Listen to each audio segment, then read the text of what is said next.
Kui tänaseks kokku kutsutud üritust kokku võtta, siis on see taas näide sellest, et kellelegi tehakse meie õigussüsteemis liiga. Lisaks Kersti Krachile oli selgituste laua taga istet võtnud toonane rahandusminister ja EKRE esimees Martin Helme ja Krahti kaitsja Oliver Nääs. Jutt käib alles siis selle nädala alguses esimeses kohtuastmes tehtud otsuses kriminaalasjas, kus ainukene süüdistus, mis püsti jäi, oli toimepiirangu rikkumine. Seda siis menetluses, kuhu olid veel segatud ärimis Hillar Teder ja Jüri Põld. Süüdistati korruptsioonis, süüdistati mõjuvõimuga kauplemises, süüdistati ka rahapesus.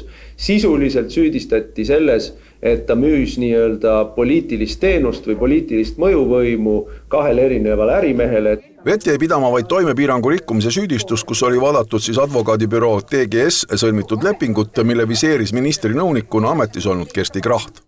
Kogu see suur lugu kukkus kokku. Ja kusjuures see toimingupiirangu lugu ei puutu nendesse teistesse üldse. Ja veel, et hästi jälle lihtsustatult rääkida, võib-olla ma natuke teen liiga siin juriidilistele nüanssidele, aga Kersti Krachtil oli varasemalt kokkupuude advokaadibürooga. Sellelt advokaadibüroolt tellis Rahandusministeerium 2 erinevat, mitte eriti mahukat juriidilist analüüsi tavapärase rutiinse hankeprotsessi käigus.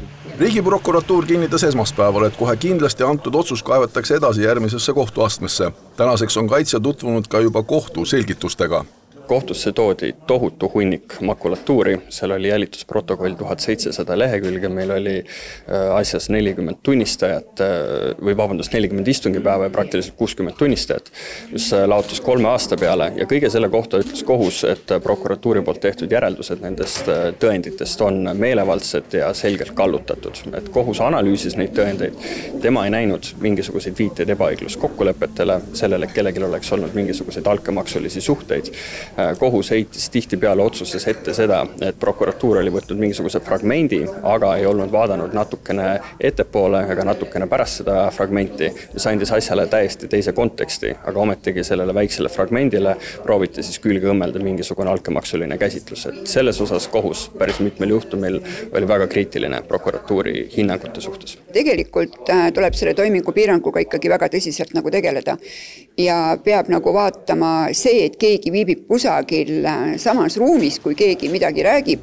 Ehk siis ma tahan lihtsalt öelda seda, et see sama advokaadibüroo TGS, nende koduleheküljed võib vaadata, neil on seal suur toimingupiirangu jutt, kõik kirjas ühesõnaga, mida tuleb teha.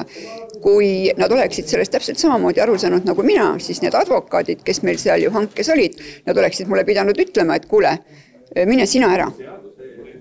Et sa rikud praegu toimingupiirangut, sisuliselt oleks pidanud olema see, keegi mulle seda ei öelnud. Toimepiirangu seaduse puhul ei tohi siis otsusega seotud või huvigruppi kuuluv inimene olla otsuse tegemise juures. Selle süüdistuse punkti juures leiti, et oli.